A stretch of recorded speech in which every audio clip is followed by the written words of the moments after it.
ऐसा ही होगा।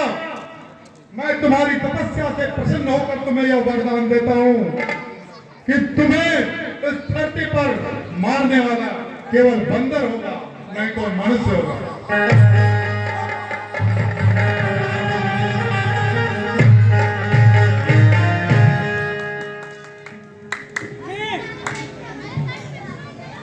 ये कुंभकर्ण है, रावण का भाई। इसकी विशाल शरीर को आप सब देख रहे होंगे। इसको जीवित रहने के लिए प्रतिदिन कम से कम 2-4 हजार लोगों की आवश्यकता पड़ेगी, जिनका मांस खा करके ये जीवित रहेगा। पशु मिलेंगे तो पशु, नहीं तो मनुष्य मिलेंगे तो मनुष्य, नहीं तो ऋषि मिलेंगे तो ऋषि। इतने लोगों के मांस का भक्षण एक दिन में यह कर सकता है। और यह यदि जीवित रहा बहुत दिनों तक और जगा रहा तो इस धरती से मानव जाति का नाश हो जाएगा। सरस्वती, तुम्हारा आह्वान करता हूं, तुम आओ, इसकी जीवा पर वार करो, कुछ ऐसा करो कि इसके वरदान में कोई त्रुटि हो जाए, जिसके कारण से इसका तप, इसका जो सामर्थ्य है वह कम हो जाए।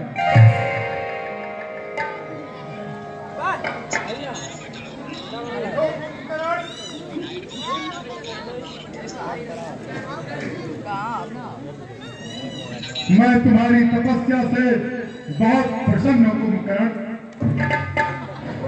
आप हमारी तपस्या पर अगर प्रसन्न है तो आप मुझे वरदान दीजिए कि 6 महीने सोऊं और एक ही जगूं। ऐसा ही होगा, 6 महीने सोओगे और एक दिन जगोगे। यही वरदान चाहते हो ना? ऐसा ही होगा। ए उमर, ए उमर,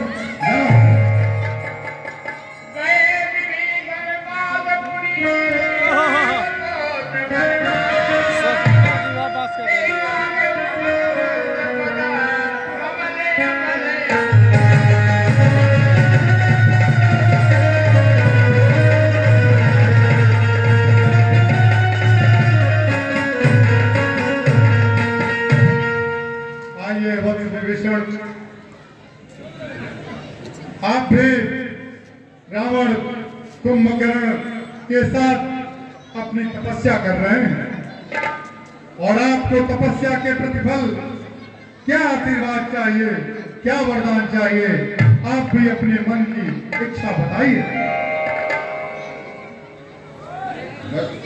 प्रभु, मेरी इच्छा इतनी है कि मैं भक्ति भाव करते हुए और भगवान के चरणों में सदा लीन रहते हुए और हमें एक दिन जो है भगवान प्रभु का दर्शन हो और मेरा उन्हीं के द्वारा कल्याण भी हो।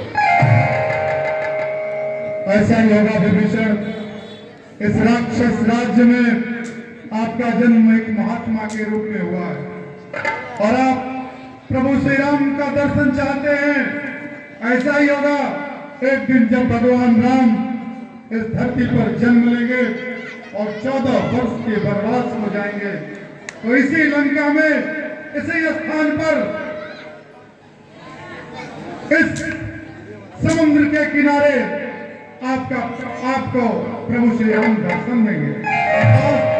ऐसा ही होगा।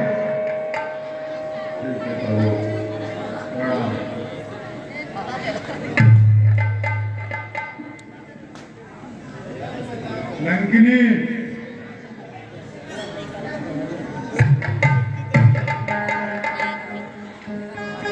तुम रावण की बहन हो। इस राक्षसों के राज्य में, क्षेत्र में आपका जन्म हुआ है, लेकिन आप तो जानते हैं कि आपको देवताओं ने भेजा है। आपका जन्म इस रावण राज्य, इस मुख्य द्वार पर आपकी रक्षा के लिए आपको लगाया गया है, लेकिन आपका जन्म देवताओं के द्वारा आपको भेजा गया है। आप यहाँ की गतिविधियों पर नजर रखेंगी, देखेंगी कि यह लंका क्षेत्र में क्या हो रहा है और आपको कुछ मांगने की आवश्यकता नहीं। एक बात बताता हूँ, ध्यान से सुनिएगा। विकल हो ही जब कप के मारे, तब जान हो निश्चल सरकारे। आप जानते हैं कि जो इस धरती पर आया है उसका एक दिन मृत्यु अवश्य है, मृत्यु अवश्य होगी। जब एक बंदर के मारने से आपको मूर्छा आ जाए तो समझ लीजिएगा कि रावण के विनाश का समय आ गया है। और रावण के विनाश का ही नहीं, इस संपूर्ण धरती पर संपूर्ण राक्षस राज के विनाश का समय आ गया है। जाइए और उस समय की प्रतीक्षा करिए। जाइए।